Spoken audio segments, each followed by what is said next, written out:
Oh my god, guys, no matter for the movie trailer! Yeah! Objection!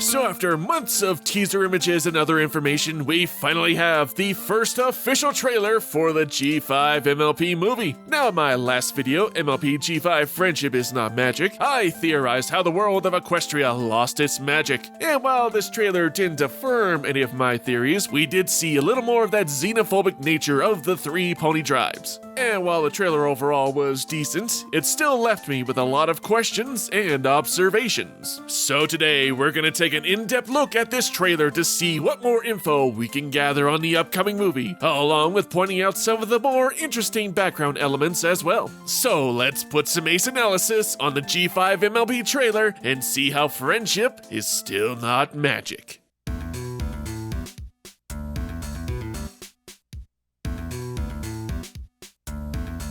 So for those in the cheap seats, let's go over the synopsis. A long time ago in a galaxy far, far away, unicorns, pegasi, and earth ponies lived harmoniously with one another. Those days, however, are long gone, with the three pony species now living separate from each other. Now it's up to Sunny and a team of ponies from various provinces to come together to restore the magic of friendship to all. Now, as I mentioned, the trailer doesn't reveal the cause of the xenophobic nature among every pony, which is fine, leaving the mystique for the movie, but whatever it is, we can assume it was bad, with the reactions of every pony screaming in terror of Izzy strolling down the street, or her and Sunny initially frightened over Zip's sudden appearance. Izzy herself even referring to Pegasi as, quote, bad news. This isn't helped by the fact that there are propaganda posters depicting Pegasi as evil, shadowy beings of the sky. Insert fake news joke here. We also see scenes of Sunny and her friends donning fake unicorn horns to most likely enter the unicorn province without being immediately detected, thrown out, and or captured. Stop right there, criminal scum!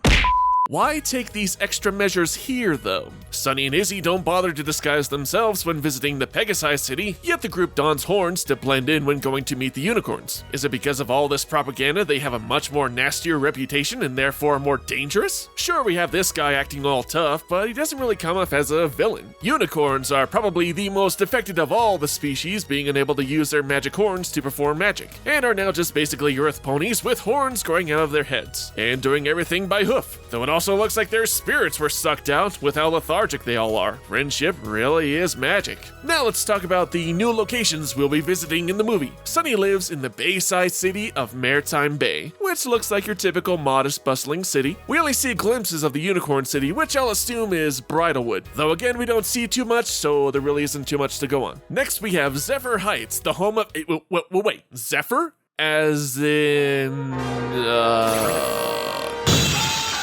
Nah. Still though, the Pegasi Society does intrigue me the most. We know of Cloudsdale, the city in the sky, home to many Pegasi who use their magic to control the weather around Equestria. Not anymore, I guess, with the Pegasi living by themselves. So does that mean the world's weather operates independently on its own? And more importantly, why abandon the crown jewel of the sky that is Cloudsdale and build a metropolis in the mountains? You'd figured they'd want to be as far away as possible from unicorns and earth ponies, i.e. living in the clouds where ground-clad ponies can't travel there without transportation and a cloud walking spell. Can Pegasi now even walk on clouds? Also, how come their wings are glowing? I'm hoping this isn't a spoiler from the end of the movie, though hopefully when the series hits later on, there'll be many more places to explore and have many misadventures. We also get a better idea of how technologically advanced this world is. We've seen the teasers of ponies using cell phones, but apparently this world is powered by electricity or something similar, as television and news broadcasts apparently exist. There's also street lights and arcade games, which admittedly we saw in G4, but for the most part, Friendship is Magic had mild levels of technology. This also gives us an idea of how much of a gap society has progressed since the beginning of Twilight's rule. With no villains to constantly take over the world, I guess ponies use that to their advantage and improve their lives to some degree. Though that does bring up another point. There's really no villain in this movie. Sure, there may be selfish ponies out for themselves, but there's really no one evil. And honestly, I'm okay with that. Because for all intents and purposes, the xenophobic nature between every pony is the villain. There's no single baddie that once defeated will simply fix everything and make it all sunshine and rainbows. No, this is a group of friends attempting to resolve a long-standing conflict between three races, and it's not going to be a simple solution, making it much more engaging for the viewer. Uniting Ponies once again will rely on a well-thought-out diplomacy and proof that the three tribes can be friends once more. Putting an actual superpowered villain in the story would just diminish the themes of the movie, as it would be less relatable to the audience, where a story about characters overcoming adversity and uniting long feuding groups is much more organic and relatable, as it's something you could come across in real life. Lastly, let's take a look at some of the other interesting tidbits in the trailer. In Sunny's childhood bedroom, we see some main six figures on her nightstand, along with their cutie marks on the stained glass windows. Also, it's hard to tell, but it looks like Sunny also has a Twilicorn doll. We can take away that she still has much admiration for the main six despite the three species separation, as we still see those figures on her shelf when she becomes older. She also has buttons on her pack strap with the main six cutie marks and Twilight's mark on her pack. Also, she has a Rainbow Dash poster and several drawings of ponies, including her and some unrecognizable unicorns and Pegasi. More specifically, this blue unicorn and purple Pegasi showing up twice. Random ponies? Or something more. Speaking of pictures, we only see Sunny and Argyle together. Did something happen to the mother? Maybe she's one of the ponies in her drawings. When Sunny skates into town, we can see that she has purple wings on the back of her helmet, i.e. Twilight. So yeah, you can definitely tell that Twilight was her favorite. Also, apparently there's going to be some type of technology show, as these flags of Cantor and Logic appear all over town, confirmed especially by this flag here. Hi, Earth Pony Rumble, standing in front of Earth Pony Propaganda.